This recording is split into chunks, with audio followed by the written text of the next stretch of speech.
नमस्ते दोस्तों, RPSC learning world पर आपका स्वागत है। और राजस्थान के दुर्गों की श्रृंखला चल रही थी, उसमें से वन बाय वन हमने दुर्ग कंप्लीट कर लिए।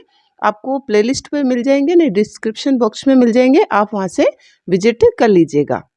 आज के इस वीडियो में देखने वाले हैं हम जालोर का दुर्ग, जिसे क्या कहते हैं, सुवर्णगिरी दुर्ग। सबसे पहले सुवर्णगिरी और स्वर्णगिरी में अंतर समझ लीजिएगा। इसके पहले हमने जैसलमेर का दुर्ग देखा था और मैंने आपको बताया था कि जैसलमेर को स्वर्ण नगरी कहते हैं, तो जैसलमेर का दुर्ग स्वर्णगिरी दुर्ग हो गया। ठीक है, तो आधा सै वाला स्वर्ण दिया जाए तो वो हो गया जैसलमेर का किला, और ये सुवर्णगिरी दिया जाए तो ये हो गया जालोर का किला। ठीक है, अच्छा ये सुवर्णगिरी क्यों है? क्योंकि इसकी जो गिरी है, जो पहाड़ी है, वो कौन सी है? सोनगिरी की पहाड़ी है, इसलिए इसके सोनगिरी सुवर्णगिरी का दुर्ग भी कह दिया जाता है। आई थिंक आपके क्लियर हो गया होगा ये कंफ्यूजन। तो जैसलमेर से रिलेटेड स्वर्णगिरी दुर्ग और जालोर से रिलेटेड सुवर्णगिरी दुर्ग। जालोर का पुराना नाम आपको पता है, जबालीपुर कहा जाता था, इसीलिए ये सुवर्णगिरी जो दुर्ग है वो जबालीपुर दुर्ग भी कहलाता है। ठीक है, इसके पहले सबसे पहले ये दो फैक्ट देखिए। ये जबाली ऋषि की तपोभूमि हुआ करती थी, इसीलिए इसे जबालीपुर जालोर कहा जाता है। ठीक है, कौन सी पर्वतमाला पर ये दुर्ग बना हुआ है? तो ये सोनगिरी पर्वतमाला है। ये सोनगिरी पर्वतमाला है। यहाँ चौहान आकर यहाँ शासन किया चौहानों ने। ठीक है, तो इसलिए ये सोनगरा चौहान कहलाए। तो सोनगरा या सोनगिरी पर्वतमाला पर बने होने के कारण ये स्वर्णगिरी दुर्ग कहलाता है।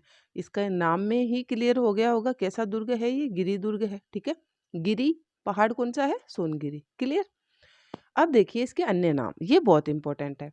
तो देखिए, एक तो जालोर का दुर्ग हो गया, एक सुवर्णगिरी दुर्ग हो गया। ओके, इसके अलावा जालोर का किला कह दो, जबालीपुर का किला कह दो, जबालीपुर का दुर्ग कह दो। ठीक है, साथ ही सुवर्णगढ़ दुर्ग सोनगिरी की पहाड़ी पर बना हुआ है, इसलिए सोनगिरी दुर्ग कह दो। ठीक है, सोनगढ़ सोनलगढ़ कह दो। और इसके अलावा देखिए हटकर दो नाम है, कनकाचल दुर्ग। एक इसको कहते हैं अणखिला किला। खिला है जैसे कमल का फूल खिलता है ना, वैसे खिला, अणखिला किला। ठीक है, तो ये दो थोड़े अलग से हैं, ये याद रखेंगे हम। सुवर्णगिरी दुर्ग जो जालोर में बना हुआ है उसको कनकाचल दुर्ग और अणखिला किला भी कहते हैं। एक इसका नाम जलालाबाद दुर्ग भी है। क्यों? क्योंकि यहाँ पर अलाउद्दीन खिलजी ने आक्रमण किया था, तब यहाँ पर शासन कौन कर रहा था? कानड़ दे। ठीक है, तो कानड़ दे चौहान, जो कानड़ दे सोनगरा है, ओके, तो उसका था। और यहाँ पर फिर साका हो जाता है, और जलालुद्दीन अलाउद्दीन खिलजी था, उसका राज्य हो जाता है। तो देखिए अलाउद्दीन खिलजी ने इसका नाम यहाँ जलालाबाद कर दिया था जालोर का। ठीक है, तो इसीलिए इसे जलालाबाद दुर्ग भी कह दिया जाता है। तो आई थिंक ये जो नाम है और ये जालोर से संबंधित इसकी जो बातें हैं वो आपके क्लियर हो गई होगी। अब इसका निर्माण, तो देखिए निर्माण एक तो दशरथ शर्मा के अनुसार और एक ओझा के अनुसार, हमारे इतिहासकार है ओझा, इनके अनुसार। तो नागभट्ट फर्स्ट जो प्रतिहार शासक था, तो प्रतिहार नागभट्ट फर्स्ट ने करवाया था इसका निर्माण दशरथ शर्मा के अनुसार। ठीक है, और ओझा के अनुसार परमार शासकों ने 10वीं शताब्दी में इसका निर्माण करवाया था। ये हीराचंद ओझा के अनुसार पूछे तो परमार, और नागभट्ट फर्स्ट प्रतिहार किसके अनुसार? दशरथ शर्मा के अनुसार। अब देखिए ये जो येलोइश येलोइश कलर में आपको दिखाई दे रहे हैं, ये है इस सुवर्णगिरी दुर्ग जो जालोर दुर्ग है उसके अंदर बनी हुई जो बिल्डिंग्स है, कौन कौन सी मीनारें हैं, कौन कौन सी दरगाह है, कौन कौन सी मस्जिदें हैं, ये देख लेते हैं हम।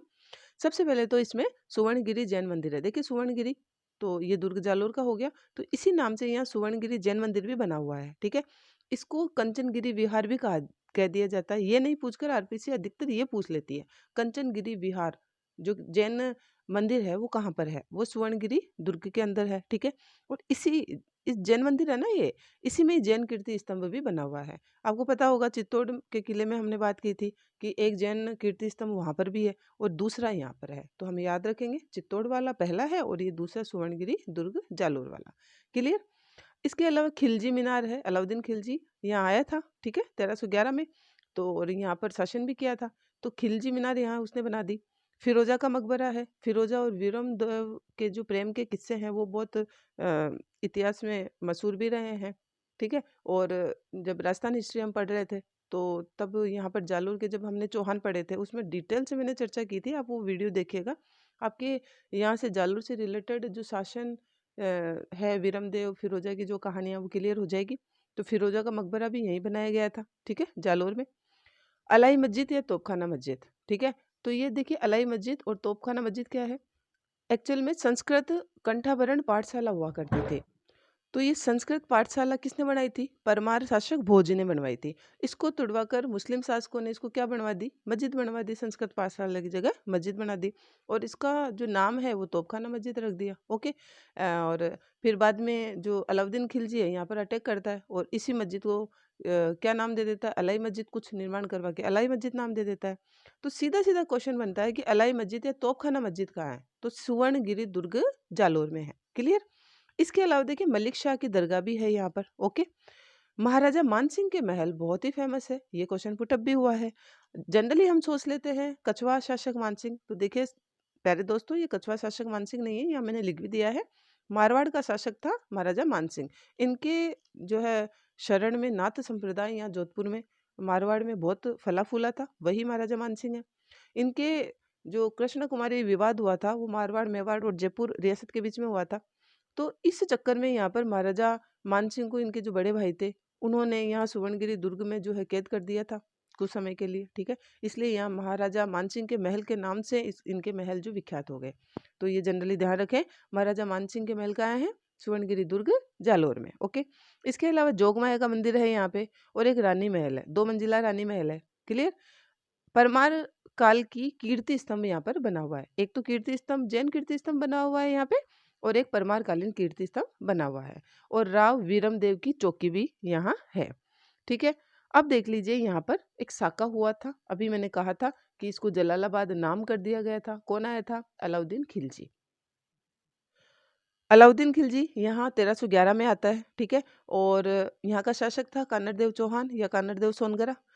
और जालोर दुर्ग का नाम बदलकर क्या कर देता है? जलालाबाद कर देता है, ठीक है। और कौन सी मस्जिद बना देता है? अलाई मस्जिद बना देता है। ये अलाई मस्जिद यही सुवर्णगिरी दुर्ग के अंदर अलाउद्दीन खिलजी की बनाई हुई है, ओके। यहाँ साका हो जाता है। साका में मैंने बताया था केसरिया और जौहर दोनों होते हैं। तो केसरिया कानरदेव सोनगरा चौहान के नेतृत्व में होता है और जौहर जेतल देवी के नेतृत्व में होता है। तो ये हो गई हमारी जालोर का साका, ठीक है। अब देख लेते हैं हम दुर्ग के बारे में अन्य बातें। देखिए दोस्तों, एक जालंधर नाथ की छतरियाँ पूछ ली जाती है। तो एक्चुअल में तो देखिए अगर हमें डिस्ट्रिक्ट्स वगैरह देकर पूछे तो जालौर में हो गई। इसके अलावा दुर्ग वगैरह पूछे तो सुवर्ण दुर्ग के अंदर तो नहीं है ये जालंधर नाथ की छतरियाँ, बाहर बनी हुई है, ठीक है। क्यों? क्योंकि देखिए ये जो नाथ संप्रदाय का मंदिर है, इसको सिरे मंदिर या सिरे मठ कहते हैं, ठीक है। ये नाथ संप्रदाय का शिवालय है, शंकर भगवान की मूर्ति है इसमें। तो जालंधर नाथ की ये तपोभूमि थी, ओके। इसीलिए यहाँ जालंधर नाथ की छतरियाँ भी बनी हुई है। तो जनरली हम सुवर्णगिरी दुर्ग याद रखेंगे जालंधर नाथ से रिलेटेड। अब दुर्ग के दरवाजे देख लीजिए। तो सुवर्णगिरी दुर्ग के मुख्य दरवाजे हैं सूरजपोल, ध्रुवपोल, चांदपोल और सिरेपोल, ठीक है। इसमें प्रवेश द्वार थोड़ा हमें जनरल याद रखना है। और मैंने पहले भी आपको कहा था, प्लीज़ आप जो भी मैं क्वेश्चन पुटअप करूँ प्लीज़ आप कमेंट करके बताया करें। तो देखिए सूरजपोल, अब आप मुझे कमेंट करके बताना कि गणेश पोल किस दुर्ग का मुख्य द्वार है, ठीक है। तो हमारे सुवर्णगिरी दुर्ग जो जालोर में है उसका तो सूरज पोल हो गया प्रवेश द्वार, ये धनुषाकार आकृति की छत का बना हुआ है। क्लियर हो गया होगा? अब देखिए इतना बड़ा दुर्ग है तो यहाँ पर मीठे पानी की पूर्ति तो होती है। तो जलाशय या बावड़ी से यहाँ पर पानी की पूर्ति हो रही है। तो वाटर सप्लाई कहाँ कहाँ से हो रही है? झालर, सोहन और पापड़ से, ठीक है। तो झालर बावड़ी, सोहन बावड़ी और पापड़ बावड़ी ये जलाशय है। इन बावड़ियों से मीठे पानी की आपूर्ति सुवर्णगिरी दुर्ग जालोर में हो रही है, ठीक है। दो कहावतें अगर देकर हमें दुर्ग पूछ लिया जाए तो ये दो कहावतें हमें पता होनी चाहिए दोस्तों। पहला, राई का भाव रहता ही गया। राई का भाव रहता ही गया। पहले क्या होता था कि एक जीर्णोद्धार का कार्य करवाया जाता था। जैसे महल का या किसी किले का जो थोड़ा सा वीक पोर्शन हो, ठीक है, उसको पुनर्निर्माण करवाया जाता था। वहां पर क्या किया जाता? राई फेंक कर देखी जाती थी, ओके। तो किधर से भी राई क्या होती है? फटाफट उग जाती है।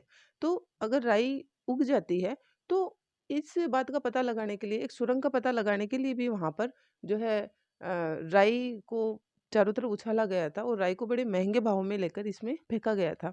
और फिर नेचुरल है कि जब उनका काम हो गया तो फिर बाद में राई उसी भाव पर आ टिकी। तो इसीलिए इस दुर्ग से संबंधित ये फेमस हो गई कहावत, राई का भाव रहता ही गया, ठीक है। इसके अलावा शीश पड़े धड़ तड़ पे, जद छूटे जालोर, ये किसने कहा था? तो महाराजा मानसिंह के द्वारा ये कहा गया था कि शीश पड़े धड़ तड़ पे जद छूटे जालोर। तो ये कहावत भी जनरली याद कर लेना, इसी दुर्ग से संबंधित है। अब हम थोड़ी कोटेशन देख लेते हैं। हसन निजामी की कोटेशन है ये, जालोर दुर्ग इतना शक्तिशाली है कि कोई भी विजेता इसके दरवाजे नहीं खोल पाया। तो आज भी ये फेमस है कि इसका जो मुख्य द्वार है ना, उसके दरवाजे आज भी बंदी है, कोई खोल ही नहीं पाया और अन्य दरवाजे ओपन कर लिए गए इसके अंदर एंटर होने के लिए। इसलिए ये दुर्ग प्रसिद्ध हो गया कि ऐसा दुर्ग जिसके दरवाजे आज तक कोई नहीं खोल पाया। कौन सा दुर्ग हो गया? सुवर्णगिरी दुर्ग। किसने कहा? हसन निजामी ने। ठीक है। इसके अलावा जालोर दुर्ग की तुलना चित्तौड़ के किले से की है। किसमें? कानड़ देव प्रबंध में की गई है। ठीक है। इसके अलावा देखो दोस्तों, थोड़ी 2-3 छतरियाँ पूछी जाती है। अगर जालोर दुर्ग से संबंधित छतरी वगैरह हमारी पूछी जाए, ठीक है, तो जालोर दुर्ग के बाहर अभी हमने देखा ना, सिरे मंदिर है, सिरेमठ बना हुआ है नाथ संप्रदाय का। वैसे ही जालोर दुर्ग के बाहर या जालोर दुर्ग के बिल्कुल सामने नटनी की छतरी बनी हुई है। इसके अलावा ये 2 बातें मैंने लिख दी हैं यहाँ। नटनी का चबूतरा पूछा जाए तो पिछोला झील के किनारे है और नटनी का बाड़ा पूछा जाए तो अलवर में है। तो मेरे प्यारे विद्यार्थियों, ये जालोर दुर्ग कंप्लीट हो गया है। आपका बिल्कुल क्लियर हो जाएगा। 1-2 बार आप रिवाइज कीजिएगा और वीडियो कैसे लग रहे हैं प्लीज़ मुझे कमेंट करके, आपके प्यारे-प्यारे कमेंट करके मुझे ज़रूर बताएँ और वीडियो को लाइक, सब्सक्राइब और शेयर ज़रूर करें। Thank you so much.